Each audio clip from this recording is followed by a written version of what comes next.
Hello, what's going on, everyone? Tomorrow we'll be reading this thing about the Armenian genocide that happened in 1915. And I thought it would be helpful for us to go over about 10 words that can be a little bit difficult. So before we read the article, you'll have these words. You'll kind of know them a little bit. Hopefully you'll do study guide number 12 today. You can do it while I'm talking. I might go a little bit too quickly, but maybe finish it up for homework tonight. All right, let's take a look at 10 of these right here. The first one, and if you remember from the video yesterday, Geography Now, Paul B, made a point to say, hey, this is pronounced Caucasus. Caucasus. 3 syllables. Careful how you say that. Caucasus. And you can see right there, it's a mountain range, basically in between Europe and Asia right there. So you got Russia, Georgia, and then you have Armenia and Azerbaijan right there. So that area of the world is called the Caucasus. Just like when we talked about the Balkans. The Balkans, Caucasus, because of the mountains, that's what it's known as. A lot of fighting has been going on there. Oh, I don't know, for the last decade or so. Russia and Georgia, they've had their war. Armenia, Azerbaijan. So rugged country, as we learned yesterday. Difficult way of life. Lots of farming there. If you remember yesterday, Armenia basically had that collective farming thing because of the Soviet Union, just like Ukraine had, kicking all the farmers out. They didn't have the famine that Ukraine had, though. All right, the next one, and even today, Armenia and Russia are still pretty close. Armenia needs Russian support because if not, Turkey, the same country that caused the genocide in the first place, Turkey was at one time the Ottoman Empire. The Ottoman Empire was larger than what Turkey is now, but hopefully that helps. Caucasus. The next one, you probably can't see it. Let me move it over, is Eurasia. Eurasia. And it's exactly what it sounds like. It's both Europe and Asia. Eurasia, that big landmass right there. The next one, subjected. Subjected. I think it would be helpful to take a look at the picture here. Let me blow it up. Subjected, forced to do or experience something.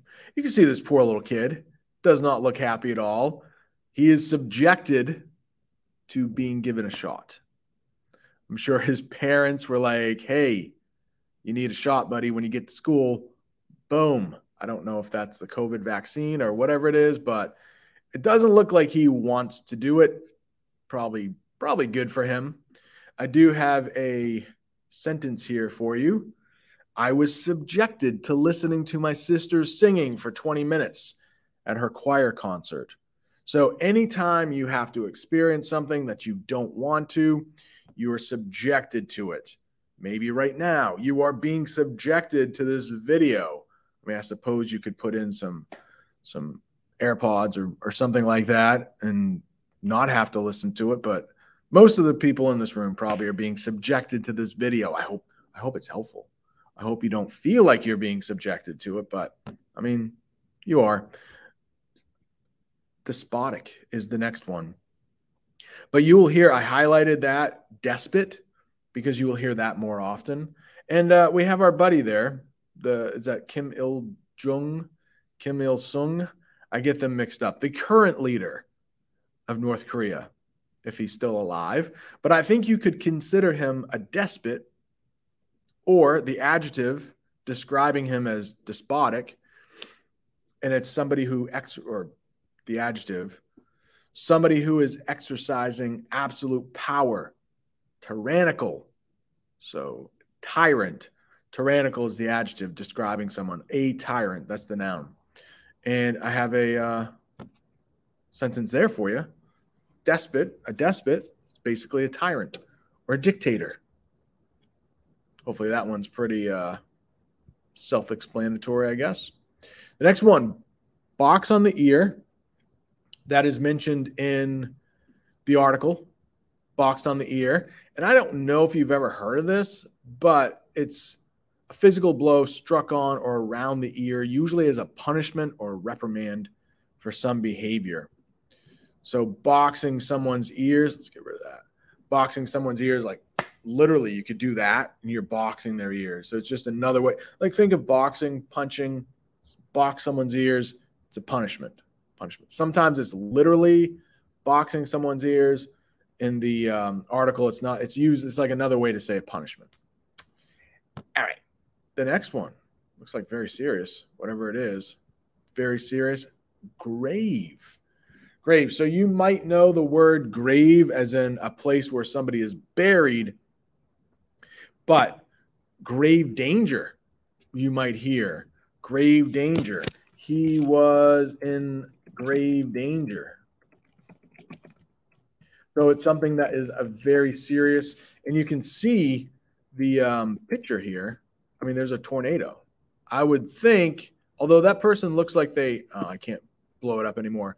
That looks like a tank or whatever. So they may not be as in as much danger as if they were in a real, like a regular car, but grave, serious condition, grave, usually with danger. The next one, nationalistic.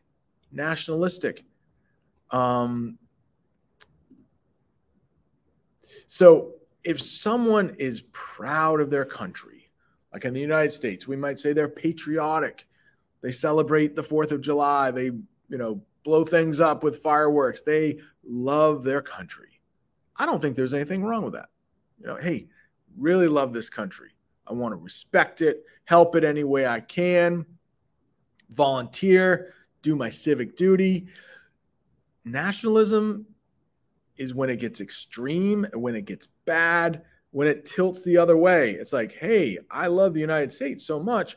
I think Canada should be part of the United States, and I'm willing to fight for that.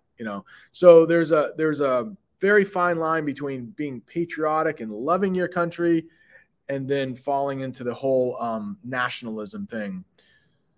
So if somebody or a country is nationalistic, means they have extreme pride in a specific country. And it looks like here you might see these young men are probably citizens of Nazi Germany, it looks like. And we are going to be talking about how the Ottoman Empire became nationalistic. It was a big thing in World War I. I mean, you could say right now, the Russian government, at least, and some people in Russia are very nationalistic, and they want to bring Ukraine back into the fold. They want them to be incorporated back into like a greater Russia. So at least the government's very nationalistic. And the Ottoman Empire was too. And we're going to find out in that article, hey, you're either with us or you're against us. And for a whole bunch of reasons, they saw Armenians as the scapegoat, as the person to blame, as the people to get rid of, so that their nation can become even better. So scary stuff there. The next one is jihad. Jihad. This is mentioned in the article. Anytime you hear jihad, think of it as a holy struggle, a war, and this is specific to people who are Muslim. Okay. Now, we need to talk a little bit about this because there are over 2 billion Muslims in the world. And you can't say that every single Muslim feels this way. Just like you can't say every single American feels this way or every single Christian feels this way. There are about 2 billion Christians in the world. So there are a lot of different ways of believing in your religion. Jihad is one specific way. You'll find that, probably most Muslims don't believe in a jihad, but a jihad would be a war against people who are not Muslim. Okay. And again, it's not like all Muslims believe in this. It is mentioned in the Quran, but you can see that picture there. It's very different. It says there's a hashtag there. Hashtag my jihad is to build bridges through friendship. So, okay, not all people who are Muslim believe in a jihad, but anytime you hear that, think of a war, and it's a war to basically spread Islam, the religion of people who are Muslim. Hopefully that makes sense. And is this the last one? No, 2 more left. Traitor. I don't know if this is something that is familiar to you, but notice the way it's spelled. Traitor. It's not Trader. A traitor that way would be someone who trades things, right? Trader. Let me write that down there. Trader. Trader, like Trader Joe's. It's good. What do you call it? Supermarket. Good supermarket. The way this is spelled is it's different. It's someone who betrays their country. So maybe an American citizen who sells plans for a bomb to the Russians, something like that. They would be considered a traitor. And we are going to see that Armenians are going to be considered traitors to the Ottoman Empire, someone who betrayed their country. And the last one, battalions. When you hear of battalions, hang on, think of the army, think of the military, and it's basically like a bunch of troops, a battalion. So 400 to 1,200 troops is what I saw. I don't know, there's companies, battalions. I don't know everything there is to know about military history, but when you hear battalion, just think of lots of soldiers, okay? Maybe like 1,000 soldiers.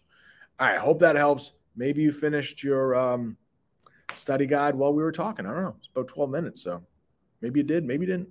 If you didn't, try to get that in soon.